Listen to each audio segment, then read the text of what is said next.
This is the new Nanlite Forza 300B version 2, a brand new COB continuous bicolor light that is chock full of new features, and I dare say it might be the new light to beat in the prosumer world of lighting. Let me explain. A quick disclaimer before we get started. Nanlite did send me the new 300B version 2 to test out, but they have no say in what I say, no money changed hands for this video, and they don't get to see this video before you do. This video does have a sponsor, however, and that is Melin, but more on that in a minute. So the 300B version 2 is a COB continuous light with a Bowens mount and a 350 watt output. This means you can use almost any common modifiers and shape and diffuse the light in any way that you see fit. It's incredibly bright. For instance, this is right now only at 25% output, and I'm only sitting at the base ISO of 640. The bicolor range also gives you the ability to adjust from 2700 to 6500 Kelvin. It comes with a really nice padded soft carrying case, a DC connection, a control box, the ability to mount two V-mount batteries, a Bowens reflector, and a super clamp mount to mount the control box. As I've mentioned in previous videos, I've been using the original Nanlite Forza 300B as my main key light for all of my videos for some time now, and I've really enjoyed using it, but there are a few downsides that I've always wished had been fixed. We'll enter the Forza 300B version 2, which addresses every one of those issues and then some, which is why I think this ends up being potentially the new light to get in that prosumer price range, with maybe one exception. Let's take a look at some of the things that have been adjusted with the version 2 compared to its predecessor. On the old version, the cable was just downright too short. When I'm using this on set or even here at the home studio, the power cable was often too short to reach the plug, so I would have to move it around from plug to plug as I moved the light around. Luckily, they have now doubled the cord to 6 meters, leaving plenty of space for me to position the light anywhere around the studio without switching outlets. Next was the form factor. While I don't really think form factor in lighting is necessarily the most important thing, there were two key annoyances that have been remedied. On the original 300B, the light tilt adjustment was controlled by a set of two knobs, one on either side of the light. This made it difficult to quickly adjust the angle of light since you needed two hands to loosen and tighten, and then a third to tilt the light itself.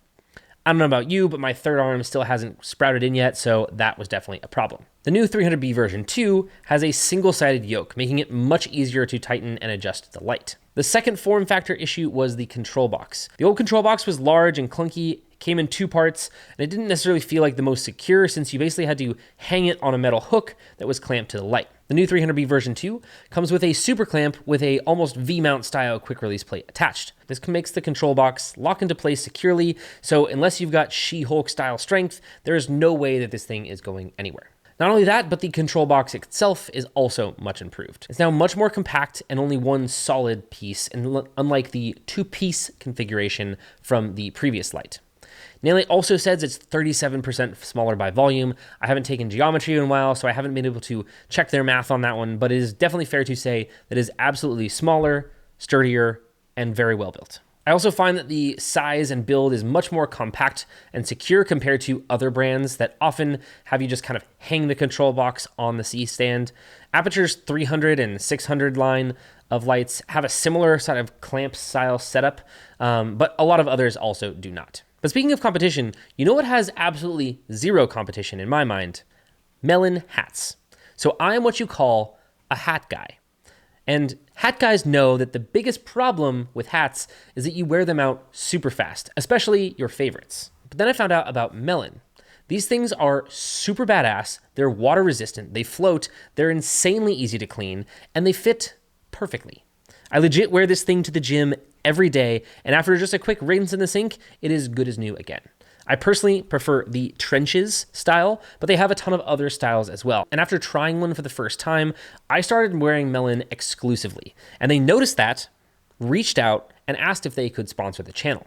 So they wanted to offer you all an exclusive offer of 20% off your first order. So go to melin.com/Meshna and use the code Meshna at checkout for 20% off. Okay, so moving on to my next moderate peeve that wasn't really too much of a peeve, but is now longer definitely not a peeve thanks to the update to this light. That is the fan noise. With the original Forza 300B, the fan noise used to be quite loud as far as fan noises go. When you're on a production set or using a microphone with a really low noise floor like the one that I use, for these videos, it hasn't really made a huge issue, but it was certainly always a knock against the light. Again, it is not uncommon for lights in the 300 plus watt range to have some fan noise. With the original 300B, you only had the opportunity to turn the fan off and on. In the off state, you only got 15% max output, and on the on state, it wasn't necessarily loud, but it was louder than you wanted it to be. Now with the new 300B version 2, you have 4 options for fan modes. You have Smart, which allows for full range of the light's power output, and the fan is then just sort of adjusted in speed as it needs. You have Low, which drops the max power output to 50% brightness.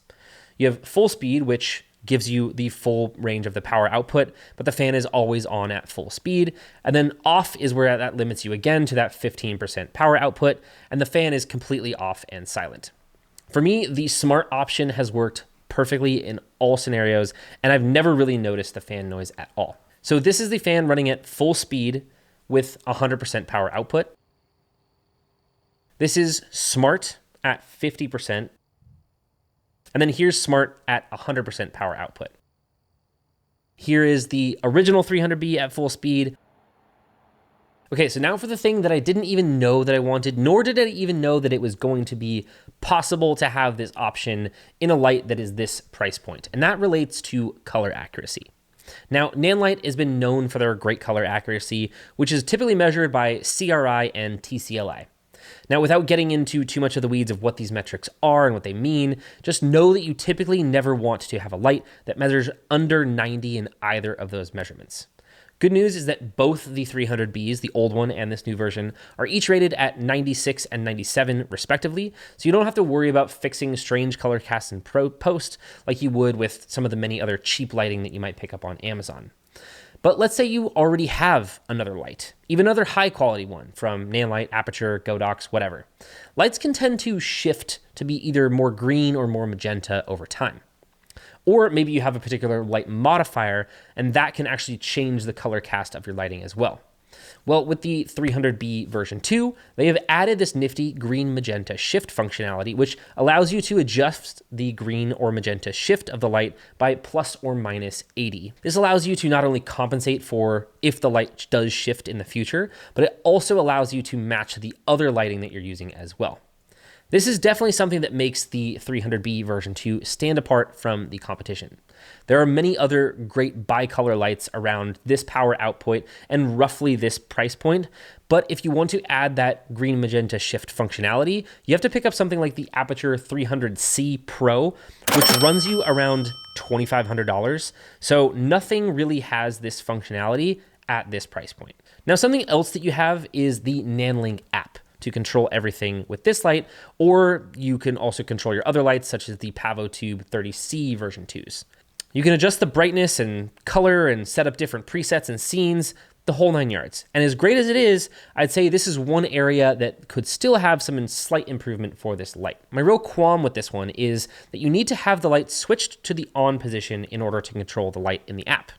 Now, this may seem like a no-brainer, but one of the best functions for controlling a light with apps like this is the ability to turn off and on the lights from a remote device. But if you turn off the lights from the app on your phone, it effectively just dims them down to 0, meaning the light is still technically on, it's still consuming some power, and you still have the fan on if you had the fan set to on. On a production set, I don't think this makes a huge difference, but if you wanted to use the app to quickly control your studio setup here, like for a YouTube studio or something like that, it definitely does get annoying that you can't actually turn off the lights. So if I was done recording in here and I wanted to turn off all the lights, I couldn't just take out my app and turn off the lights and have them be actually fully off. Now, from my experience with Aputure's Lightstorm lineup, this has been something that is not an issue. You can turn off and on the lights remotely with no problem. You don't have to actually go physically turn them off to turn them off. So that's kind of going to be something that you might need to think about what you need more of. Which I think brings me to my final point, and that is the price. So the Forza 300B version 2 is retailing at $999 US. And yes, that is a lot to spend on lighting, don't get me wrong, but when you consider who's purchasing this light and who's looking for all of these different features, I would say that this is quite a solid value. If you're just going to be using this light as a YouTuber key light only, it might be Slight overkill, I would say. I don't think you need something that has 350 watts.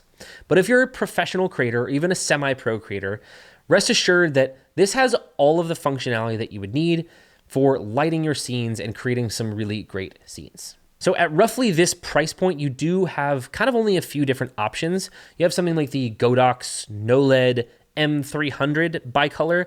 That's about the same price, but again, no green magenta shift in the color accuracy. You could do something like the Aputure 300D Mark II. That's $50 cheaper than this, but that is just a daylight color only. You could do the Aputure 300X. That gives you the same price point, and you get the Kelvin adjustment of temperature, but again, no green magenta shift. However, you do get the added functionality of a slightly better app experience. So basically, you should weigh the pro and con of the slight app functionality improvement of the Aputure 300X versus the color accuracy and matching of the Nanlite 300B version 2. I am super curious to know, which do you think is more important? Color accuracy, slight app improvement? Definitely let me know in the comments. And if you liked this video, I can almost guarantee that you will like watching this video next. Go ahead and watch that one, and then I'll see you in the next one. Peace.